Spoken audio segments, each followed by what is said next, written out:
Assalamu alaikum. Today we are discuss the what is constitutions and characteristics and importance of constitution and 1956 constitution. तो first of all हम देखेंगे constitutions को। Constitution क्या होता है? It is the set of basic principles and rules that define the helps of citizens. ये जो होता है एक बेसिक प्रिंसिपल्स होते हैं और कुछ रूल्स होते हैं जो सिटीजन्स जो शहरी होते हैं उनके राइट्स को डिफ़ाइन करते हैं। The power of different branches of government, ये और इसके बाद जब कॉन्स्टिट्यूशन बनता है तो उसके बाद क्या होता है कि जो पावर दी जाती है वो डिफरेंट ब्रांचेस ऑफ गवर्नमेंट के पास होते हैं एंड इंटर रिलेशनशिप्स भी होता है। In their rights the business is run by the government, और जो जब कॉन्स्टिट्यूशन बनेगा तो फिर जो बिजनेस होगा वो भी गवर्नमेंट्स के पास होगा। अब हम इसकी इम्पोर्टेंस और करैक्टर्स देखेंगे।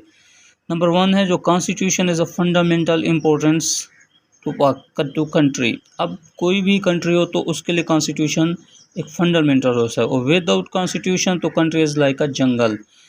किसी भी कंट्रीज़ के बगैर, जो कॉन्स्टिट्यूशंस के बगैर कोई भी कंट्री ऐसा लगता है जैसे वो जंगल की तरह था। कॉन्स्टिट्यूशन जनरेट करती है security and server of countries, मतलब जो कॉन्स्टिट्यूशंस होता है वो सिक्योरिटी ही जनरेट करता है कंट्रीज़ को। और उसके बाद जो 4 पॉइंट्स है कि कॉन्स्टिट्यूशन होता है वो प्रोटेक्ट करता है द राइट्स ऑफ सिटीजन्स। उसके बाद वो हेल्प करता है, जो कॉन्स्टिट्यूशंस होता है कंट्री को कि वो मैनेज कर सके, हेल्प करता है to manage the country and government in the smooth manner. पहले तो वो कॉन्स्टिट्यूशन कंट्री की हेल्प करेगा, उसके बाद वो गवर्नमेंट जो बनेगी वो स्मूथ मैनर में जाएगी।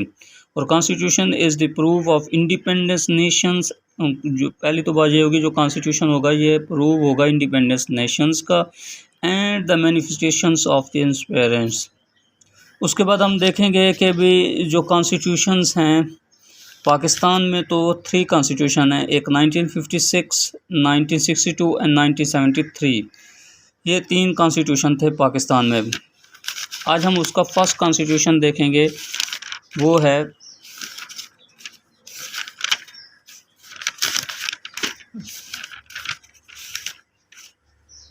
The constitutions of 1956। This constitution was consist of the 13 chapter and 43 articles। ये जो चैप्टर है, ये जो कॉन्स्टिट्यूशन है ये कंसिस्ट है 13 चैप्टर एंड 243 आर्टिकल्स पर। The British type of parliament system जो है was adopted in this constitutions. अब इस कॉन्स्टिट्यूशंस को हम देखें जो 1956 का कॉन्स्टिट्यूशंस है उसमें ना आपको देखेंगे कि वो 13 चैप्टर होंगे और 243 आर्टिकल्स होंगे। इसमें जो ब्रिटिश टाइप्स ऑफ पार्लियामेंट होगा, क्योंकि उसकी वजह ये है कि जो पाकिस्तान था और ये इंडियन सब कॉन्टिनेंट था, तो इसके बाद जो ब्रिटिश आए थे उन्होंने रूल किया था और इंडियन सब कॉन्टिनेंट पर। तो पाकिस्तान वहाँ से जब इंडिपेंडेंस लेता है 1947 में, तो फिर पाकिस्तान जब एक इंडिपेंडेंस कंट्री बनता है तो क्योंकि उस पर जो ब्रिटिश ने कॉलोनी बनाई थी, रूल किया, तो उसके इम्पैक्ट ज़रूर पड़ेंगे। इस वजह से उसको पार्लियामेंट सिस्टम भी ब्रिटिश का लाना पड़ता है, क्योंकि उस वक्त पाकिस्तान के पास अपना कॉन्स्टिट्यूशन बनाने के लिए, क्योंकि पाकिस्तान ने जो अपना कॉन्स्टिट्यूशन बनाया है वो तकरीबन 9 ईयर्स बाद बना है। अब हम कुछ फीचर्स देखें 1956 कॉन्स्टिट्यूशन के। फर्स्ट तो ये रिटन कॉन्स्टिट्यूशन था, डॉक्यूमेंट्रीज फॉर्म में था। इसके जो आर्टिकल्स थे वो 234 आर्टिकल्स थे एंड 5 एब्स्ट्रैक्ट थे। इसमें फ्लेक्सिबिलिटिकल कॉन्स्टिट्यूशन था कि इसमें जो in Pakistan amendment in constitution could to be made the third majority parliament members by federal legislature council. इसमें थर्ड मेजॉरिटी देखी गई। उसके बाद हम देखेंगे फेडरल कॉन्स्टिट्यूशन। इसमें 2 प्रोविंस को कहा गया, एक ईस्ट एक वेस्ट, यानी कि बांग्लादेश और जो आज का पाकिस्तान है। अच्छा, इसके बाद इस्लामिक कैपेबिलिटीज़ थी, क्योंकि जो पाकिस्तान जो बना था ना वो इस्लाम की बुनियाद पर था, तो Pakistan was a declare Islamic Republic. यही वजह है कि इसमें इस्लामिक कानून्स भी थे, कुरान और सुन्ना भी इसमें इम्पोर्टेंट है। The countries is law according to Quran and Sunnah. उसके बाद divisions of the state affair देखेंगे तो इसमें जो states affair divided in 3 content में। Number 1 is a content federal affair, content of province affair, उसके बाद कंटेंट ऑफ जॉइंट अफेयर।